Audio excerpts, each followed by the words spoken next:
Okay, we just got back from a house auction. 25 and 25 and give 10. 10 to 10 to 10 to 10 to 10 to 10 to 10, 15, 15. I tell you, house auctions are the way to go.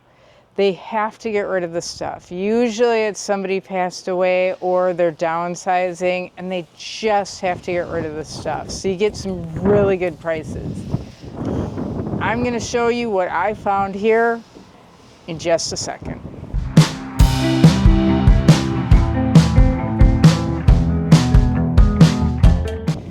All right, so my husband Bill is here and we went to the auction together and we're going to show you some of our deals and you can tell us what you think of them. I will say the beginning of the auction, prices were going up. I mean, they were paying full on retail and I was starting to get a little concerned, but I mean, that's auctions. You just never know what you get until you get there. It just depends on the crowd that showed up. It's also typical to start off an auction that the price in the beginning just go sky high. They just tend to always, people are excited. They end up going higher. You get the best deals at the end of the auction, that's for sure.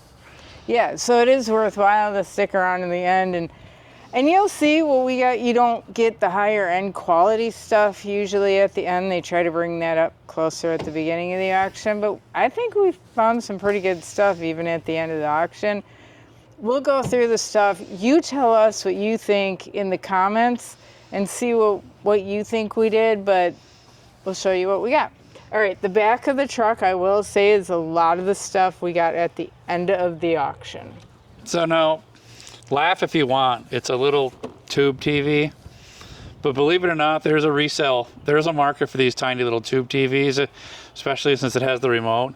A lot of the older video game systems, Atari, Genesis, Sega, Mario Brothers, all those, I mean the Nintendo, they don't work on the newer TVs that well because they need that connection for it as far as the USB-C cable, not the USB-C, the component cables in there.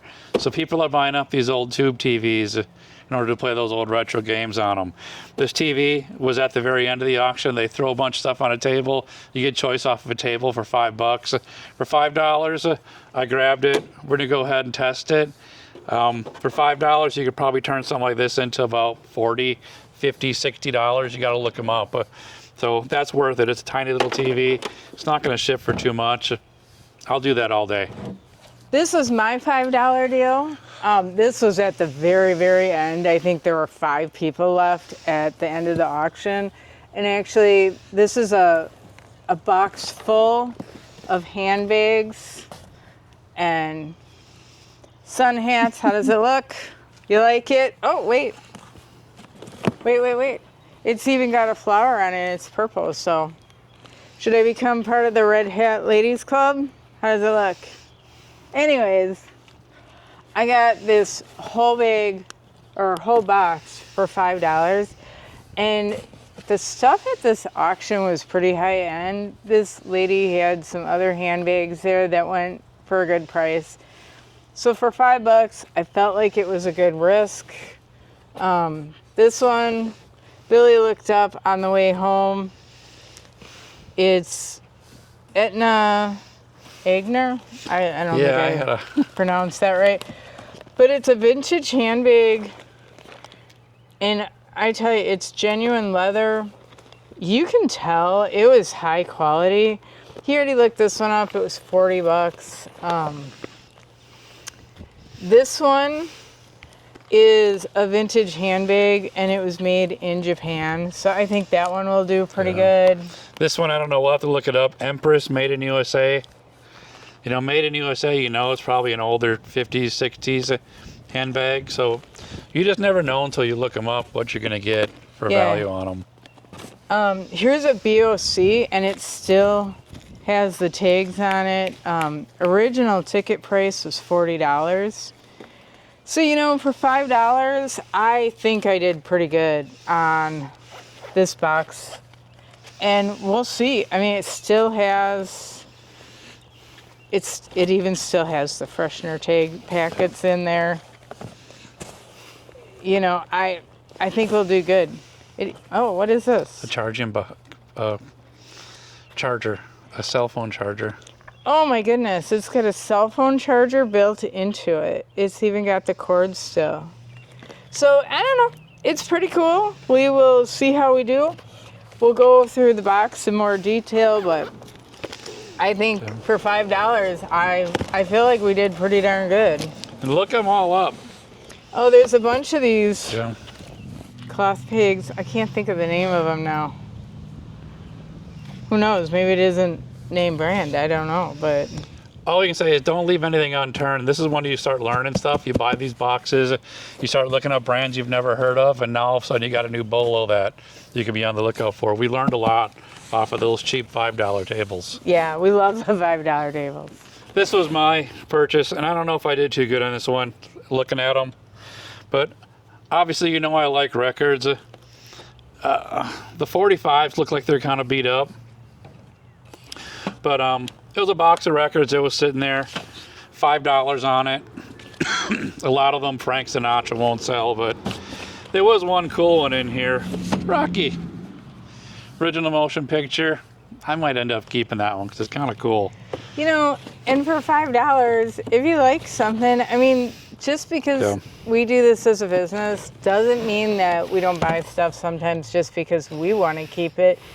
And honestly, a lot of times I find things that are worthwhile because if I have interest in it, a lot of times somebody else will have interest in it too. So it's worth it. It's fun. John Jacob Jingleheimer Schmidt. You never know what you're going to find at an auction. I love records. Obviously, you've seen the channel. You see all the records we sell. $5 for this box. If nothing else, it's going to give me $5 worth of sitting here and looking them up and singing songs to Ann at night. Wish me luck, you guys. All right. In this bucket, we always bring buckets, and most people know them as IKEA bags. I have a bunch of eBay type IKEA bags. I actually got these bags from going to one of their eBay summits. I did the online, but you got points, and I was able to get a whole bunch of these bags. So I always bring some bags, some totes with me. Just make sure you're prepared when you're going to grab stuff. Now, we don't have a ton of stuff in here. This was stuff that we bought earlier in the auction. Some of it is. Yeah, this was mine. I don't think I did good on this one. I think this was a stupid buy. I got this jewelry box for $10. I'm hoping that there's some odds and ends here. I'll tell you, I'm not very good with the costume jewelry, but there's one piece that's sort of interesting. There's a saint pendant. There's some earrings. Honestly, well, these are Monette earrings. I don't know. I thought there was more in here than what I ended up getting. Sometimes that happens at an auction. I still think there's a couple pieces in here that might be of value. This one I think you got to wish me luck on. So we'll let you know. You got to realize auctions a lot of times they're going to go through that jewelry really close. So you may or may not find some in these other jewelry lots because they don't know everything about everything. So this one was an interesting one. A black pearl strand. I want to say we paid $40 for this one. Yeah, I think so. I don't have the list. It's got a sterling clasp on it. I do know that they're real pearls. You probably can't see it close up there, but you know, a real pearl oftentimes are not completely round. You know, they're going to have different shape sizes. If they're manufactured pearls, they're like perfectly round. I don't know if this one's a good buy or not. I got to do some research on it, but for $40, I'm not going to lose my money on it. I maybe break even on it. If nothing else, anytime you get precious stone, precious metals, and or pearls like this, you can put them away into a safe. This stuff appreciates in value. Usually precious metals don't go down, they just go up.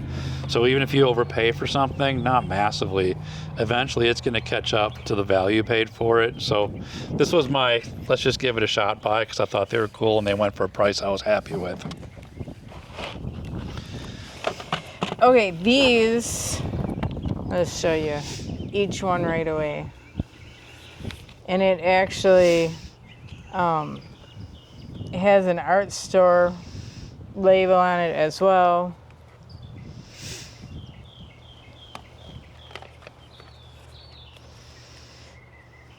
These are imprints or Lithograph. They're lithos. They're hand pressed lithographs. Yeah, they are titled and signed.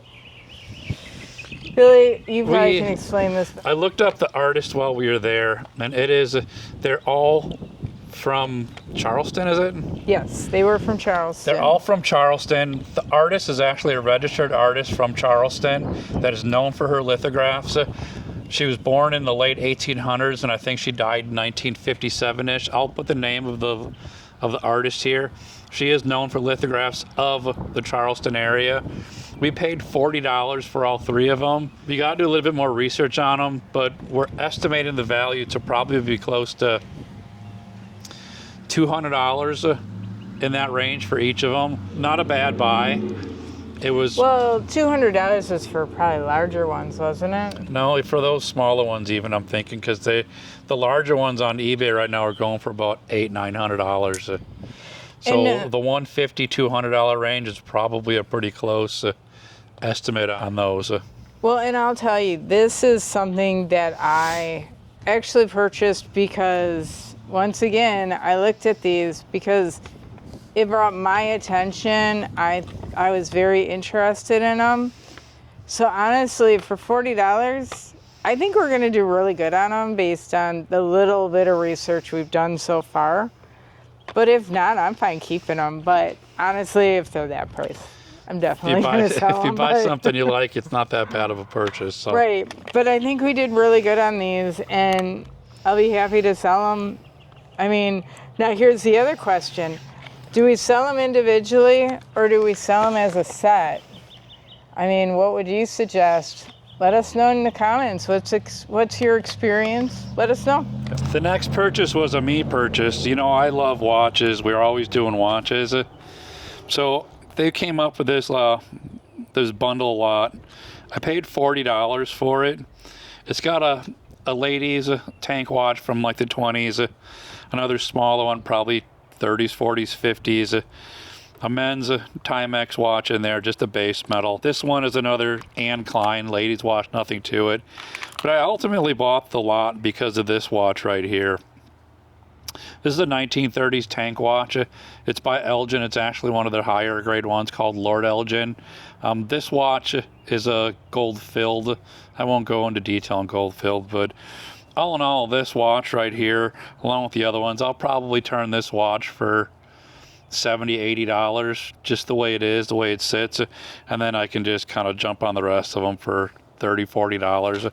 Not a great buy, but I'm just a sucker for a watch. I love watches. So This next spin, I'll have to tilt it up and see if I can show you. I can do this. It's a whole pile of kitchen utensils, and I'll tell you honestly, I'm not a big kitchen utensil person when it comes to auctions, but let me show you why I bought it.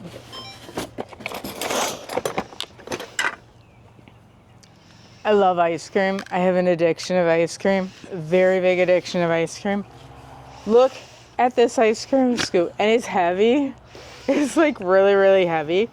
It is actually marked. I'm trying to find the mark right now. Oh, here it is. MARIPOSA. Either way, this is why I bought that basket. I think I paid $10. No, I think I paid $20 for it. Yeah. But I bought it all for this stupid ice cream scoop, and I think I'm keeping it because it's just too cool. But it is really, really heavy. Yeah. I mean, I can't even tell you how heavy. And it actually, we did look it up when we were there. It's probably a $45-50 ice cream scoop. Made in Germany, I believe it was. So, and I'm German. I'm Yeah. like almost 100% German. So So we I think bought I'll it. keep it. We bought it for that one. I didn't even see this one. Look at the little Roadrunner kid spoon. That's awesome. That's not why I bought it though.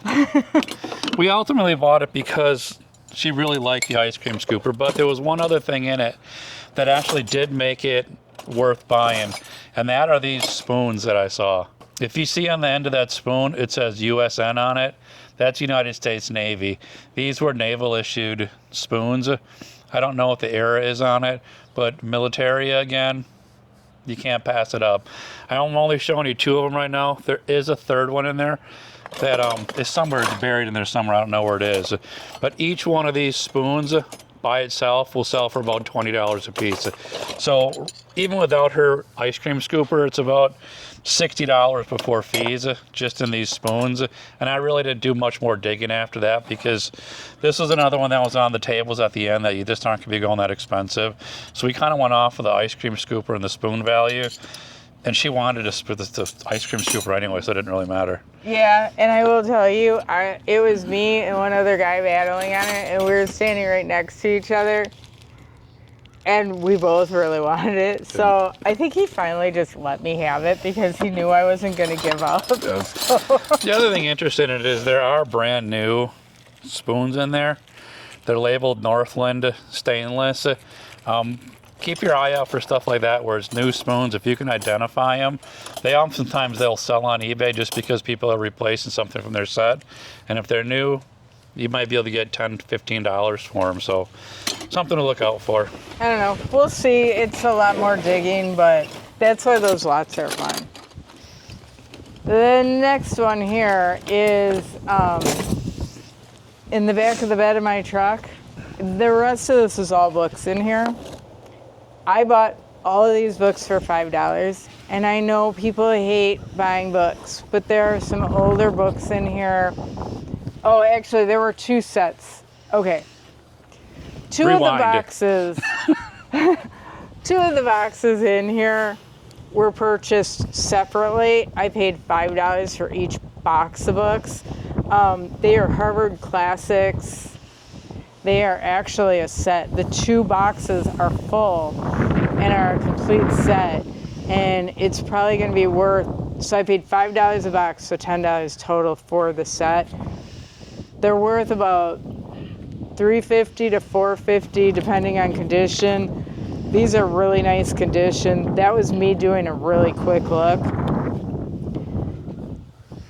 Books, they could go for good money or they could be worth nothing.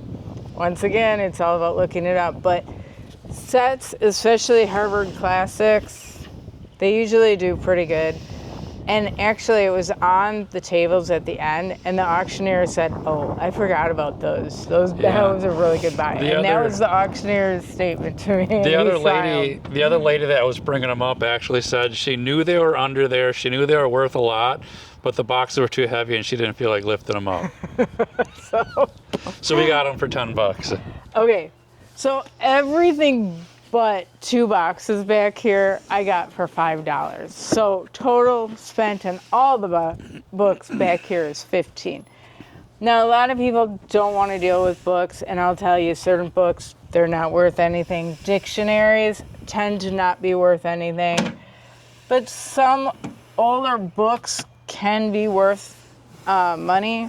There's an old Winnie the Pooh book in here, like old, I'm talking really old. Yeah, it's like a fourth version of it, I think. So 1940s. It takes a little bit of time to go through, but I enjoy the books. And if you watch some of my other videos, we've made hundreds of dollars off of books. So I'm not saying that all books are valuable.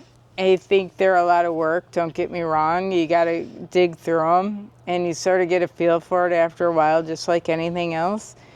But I enjoy it, and people always pass up on the books. Yeah. So a lot of times, like half of what's in here, I got for $5. So, all right, let's keep moving. We got stuff in the back of the truck. Or were you gonna say something? No, books are. You got to look them up. You got to know which version it is. They're And condition is everything on first prints. If you don't have a jacket, you don't have a good condition on it, it just drives that price down. Book buyers are very particular, so you have to be careful with that. And it's not always, just because a book is like 1900s, 1800s, does not always mean that it is worth money. You got to look it up. And that's my famous phrase to everybody. You got to look it up, and you'll get so sick of hearing me say it. But that's what it comes down to. All right. So, I like clocks. I do like clocks. I like clocks a lot. I repair clocks. I work on clocks. I do have a fun time with them. But I'm kind of tired of clocks. I've kind of had my due on them. The collector base for clocks is starting to die off, let's just call it. So only the special ones are the ones that I really start to buy right now, unless they're really cheap. They brought these two clocks up, and really the only one I wanted was this one, just because I'll get to what it was. But they auctioned them both off at the exact same time. It was both of them or none. And believe it or not, I got them both for $10 total. This one is a older Ansonia. It's kind of, the bottom of the case is really busted and broke out of it. It's really not that great.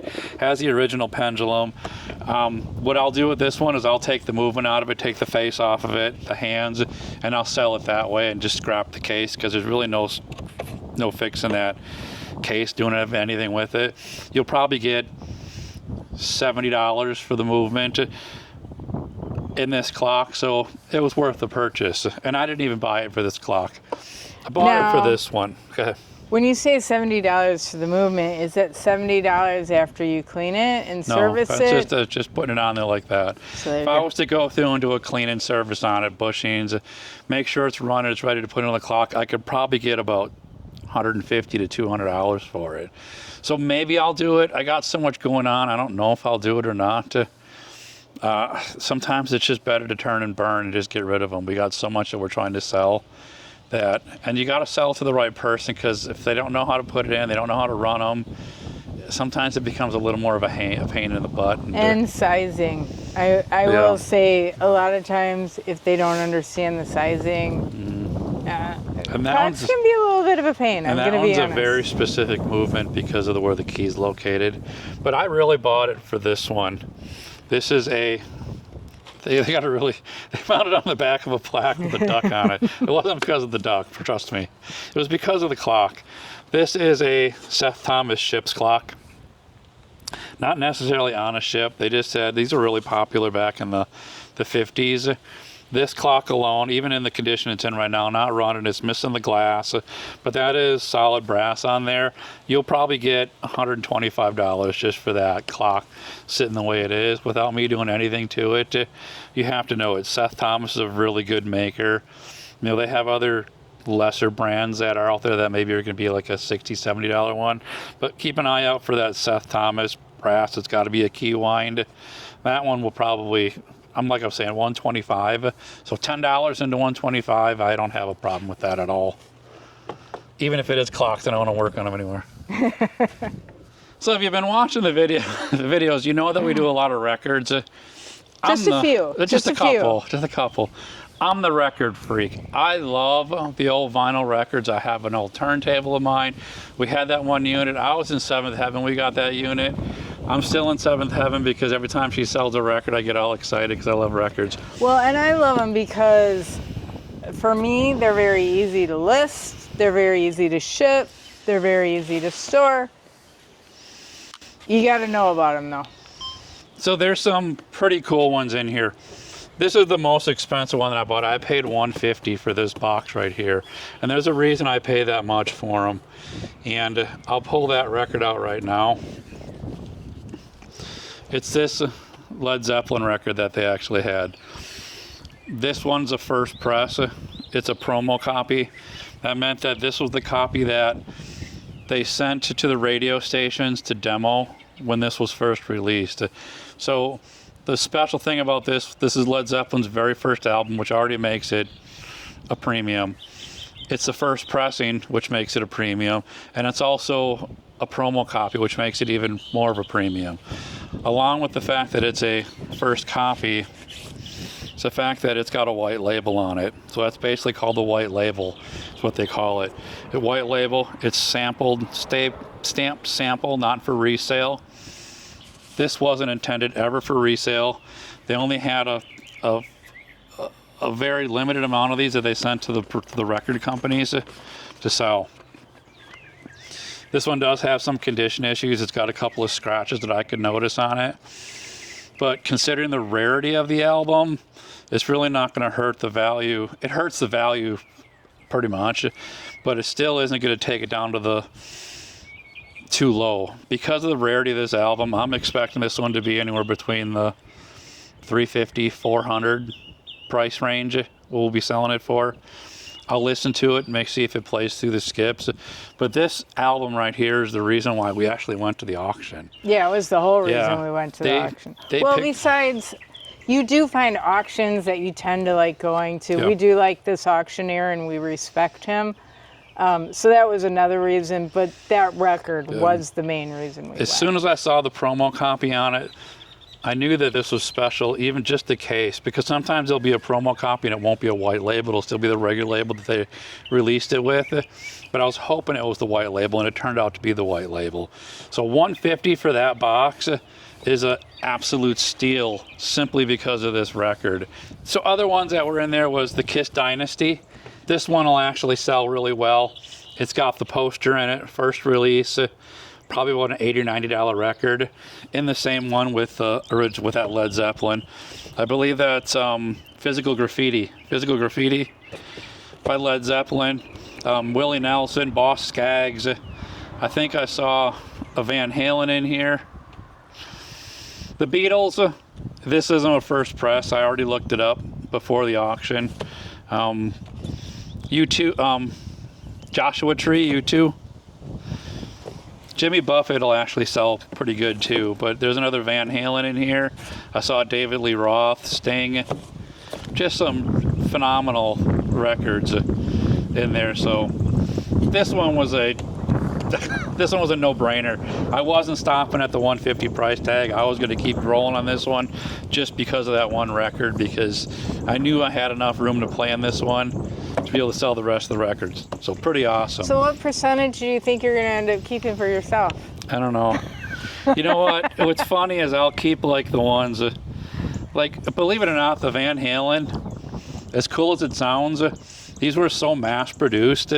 There's so many of them on there. Unless this is a first press, it probably won't be worth much more than about $15.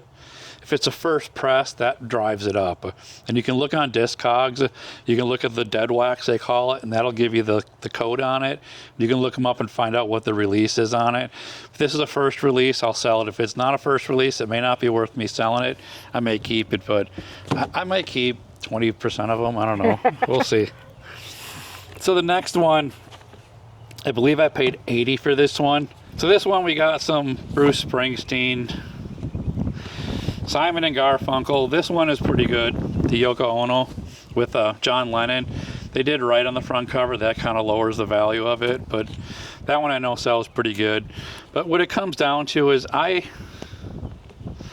was one, I thought it was a Grease in here, which I was really excited about. Oh, this man loves Grease. Let's see. One was positive Grease is in here. Elton John. Fleetwood Mac is always a good one. Fleetwood Mac usually sells pretty good. So There there's it is. a lot of... I have a feeling he's keeping that I might keep that one. I have one copy right now, but it's got a skip in it. If it's a first release, once again, I don't feel right keeping it because I can get good money for it. You know, like Saturday Night Fever, I would have kept that one, but a first release sells for like $50, I think it was. I think there's a Saturday Night Fever in here too. I can't remember. Yeah, I think there was. There was, I think. But it's pretty. Which it's we pretty just cool. recently sold Saturday Night Fever, I know. Yeah. So $80 I think I paid for this one. This is kind of one of them that I regret buying. I thought this box was this box when it came up. So I think I spent $60 or $70 on this one. I think it was 60. 60. There's some in there that Carly Simon may sell. Sound of Music does not sell. Hard Day's Night, I got all excited about this. Empty like my head. It does have an Alice Cooper in it, so I may be able to make some money back off of that. So other than that, I wish I wouldn't have bought that one. So Well, Beach Boys could be a good one too. And one thing I'll say is the reason why you bring bins is the box that this did come in with was falling apart. If I didn't have the bins, we would have been stacking them in the car. We got Yep. one more thing to show you. All Okay, right. this is one that we both sort of fell in love with, and they're pretty good. I'll let Billy explain them though, because it's really his cup of tea. I didn't want to leave without these. These are Aurora models from, I believe they're dated to like the 1960s. This one is 1962 Dracula.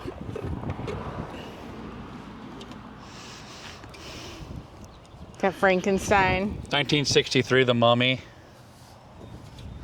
I have no idea who this is. He's not part of that series. He's I not don't part of think. it? No. I Get don't a know. I have to bonus. look him up, to be honest with you. This is Aurora. I don't know what the date is, but the Wolfman, he's unpainted. But these were models that you bought in the 60s. You glued them all together, and then you painted them. So they would come. He is actually, I don't know, he is not, I want to say he's not painted.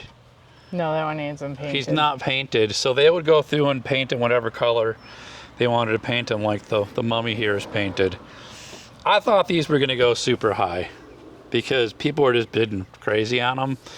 We paid $40 for these, for all of them. No, I don't even think we paid that much. Did we? Let's just say $30, $40. Each one of these figures is worth anywhere between 80, Well, I'd say 60. 60, Starting at 60. 60 to maybe 100, 120. And it all depends on the paint job. Who's Condition. buying on a condition paint job. The Mummy's got a pretty cool paint job on him. If we can clean him up, he'll sell for pretty good. Dracula's got a really cool paint job on him. If we can clean him up, Dracula, I've seen him go as high as $150, $200 on Dracula. Frankenstein's a really cool one, but I don't think he was painted very well. But he goes for like in that $60, $70, $80 range, and the Wolfman not being painted could get into that $100 range. So even if you say $60 a piece, we did pretty darn good on them. The one thing I will say that I am a little bit concerned and nervous about these. I really like these, and I think they were a good buy, but they're not easy ships. We're going to have to be very, very careful how we ship it. Probably have to double box it. It was a good buy though, and honestly, we just sort of thought they were fun, period. So that's the thing. You do sometimes let your emotions get involved when you're at the auction, and you do have to be careful about it. Watch my video on it. If nothing else, I was going to keep them on my desk, so Yeah, because so, I'm stupid. but even Billy said he was there, and he's like, I got to make sure you keep me in check on this one, because you can let emotions get in your way. Luckily, I don't feel like we did that this time at the auction. I think we made some smart buys. We'll see once we get into selling it all. That's pretty much everything. Now, again, we bought a lot of vinyl records. If you want to learn more about vinyl records, you could check out my video on that. I did a detailed video on how to grade records, how to ship them, and all that. In the meantime, I think we're gonna wrap it up, and we did the easy part of sourcing, and now you got to do the part of listing it. That's the hard part. Yeah. So to start off with, we first got to get it into the house. So that's what we're gonna go do now. In the meantime, we're gonna go work. Happy selling.